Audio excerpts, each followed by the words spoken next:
పాకిస్తాన్ పై Bharat water bomb అస్త్రం విసిరింది. ఇప్పటికే సింధు జలాలను భారత్ ఆపేయడంతో పాకిస్తాన్లోని పంజాబ్లో నీళ్ల కోసం కటకట ఏర్పడింది. మరోపక్క అనంతనాగ్ జిల్లాలో జీలం నది గేట్లెత్తేయడంతో పాక్లోని ముజఫరాబాద్, చకోటి ప్రాంతాలను వరదలు ముంచెత్తాయి. దీంతో పాకిస్తాన్ బెంబేలెత్తిపోతోంది. అసోసియేట్ రాజు పూర్తి సమాచారం అందిస్తారు. రాజు, మొత్తానికి భారత్ పాకిస్తాన్ మీద బాంబులు లేకపోతే క్షిపణుల దాడులు అనే దాన్ని పక్కన పెడితే ఒక రకంగా చెప్పాలంటే వాటర్ తోటి ఆ దేశాన్ని బెంబేలెత్తేలాగా చేస్తున్నటువంటి పరిస్థితి. ఇప్పటికే సింధు నది జలాలకు సంబంధించి భారత ప్రభుత్వం ఒక నిర్ణయం తీసుకోవడం, సింధు జలాల్ని ఆపేసినటువంటి నేపథ్యంలో పాకిస్తాన్లో ఉన్నటువంటి పంజాబ్తో పాటు ఇతర ప్రాంతాలన్నీ కూడా ప్రస్తుతానికి ఒక రకంగా చెప్పాలి అంటే ఎడారిగా మారిపోయేటువంటి అవకాశం. అక్కడ ఉన్నటువంటి ప్రజల నుంచి కూడా తీవ్ర ఒత్తిడి కూడా వ్యక్తమవుతూ ఉన్నటువంటి పరిస్థితి ఉంది. ఎందుకంటే వాటర్గా లేకపోతే చాలా ఇబ్బందులు పడాలని చెప్పేసి అక్కడ ఉన్నటువంటి ప్రజలంతా కూడా తీవ్ర ఆందోళన కూడా చెందుతున్నారు.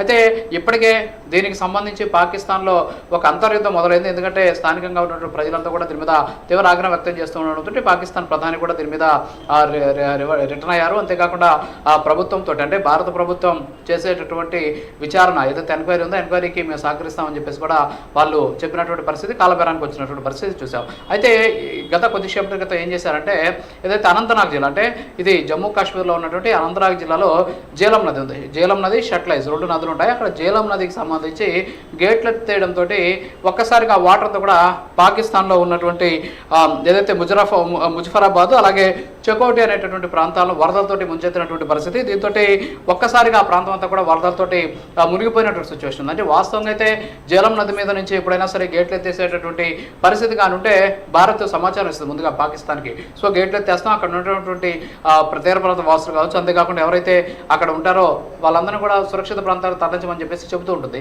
కానీ ఇప్పుడు అలా కాకుండా వాటర్ ఎత్తేసింది. ఎందుకు వాటర్ ఎత్తేయాల్సి వచ్చేసిందంటే ఫర్ ఎగ్జాంపుల్ ఇక్కడ ఉన్నటువంటి ఏదైతే ఈ నదికి సంబంధించి అంటే సింధు నది జలాలకు సంబంధించి స్టోరేజ్ సమస్య ఎదురయ్యేటటువంటి అవకాశాలు ఉన్న నేపథ్యంలో ఈ జీలం నదికి సంబంధించినటువంటి డ్యామ్స్ గేట్లు ఎత్తాల్సినటువంటి అవసరం ఉంది. సో కాబట్టి దాన్ని ఎత్తేసినటువంటి పరిస్థితి. సో ఎప్పుడైతే అది ఎత్తేసారో ఒకసారిగా వాటర్ ఎక్కువగా వచ్చేసింది. సో దీంతో అక్కడ ఉన్నటువంటి ముజఫరాబాద్ అలాగే చకోటి రెండు ప్రాంతాలు కూడా వరదలతో ప్రస్తుతానికి బెంబేలెత్తిపోతూ ఉన్నటువంటి పరిస్థితి. మొత్తం ఆ ప్రాంతం అంతా కూడా వరదల్లో ముంచెత్తుతూ ఉన్నటువంటి సిచ్యువేషన్. అయితే ఈ షాక్ ఇష్యూ తోటి అంటే ఈ షాకింగ్ ఘటనతో అక్కడ ఉన్నటువంటి పాకిస్తాన్ కూడా తీవ్ర ఆందోళన చెందుతుంది. భారత్ ఎప్పుడు ఏం చేస్తుంది అనేటటువంటి ఆందోళన అయితే ఇప్పుడు వాళ్ళలో వ్యక్తమవుతూ ఉన్నటువంటి సిచ్యువేషన్ అయితే ఉంది. సో ఇక్కడ ఉన్నటువంటి భారత ప్రభుత్వం ఏదైతే బాంబులు వేయడమో లేకపోతే అక్కడ ఉన్న క్షిపణులు ప్రయోగించడమో లేకపోతే అణుబాంబులు వేస్తామని చెప్పడమో లేకపోతే యుద్ధం చేస్తామని చెప్పడమో వెపన్స్ వాడతామని కాకుండా కేవలం నీటితోనే అక్కడ యుద్ధం చేస్తూ ఉన్నటువంటి పరిస్థితి.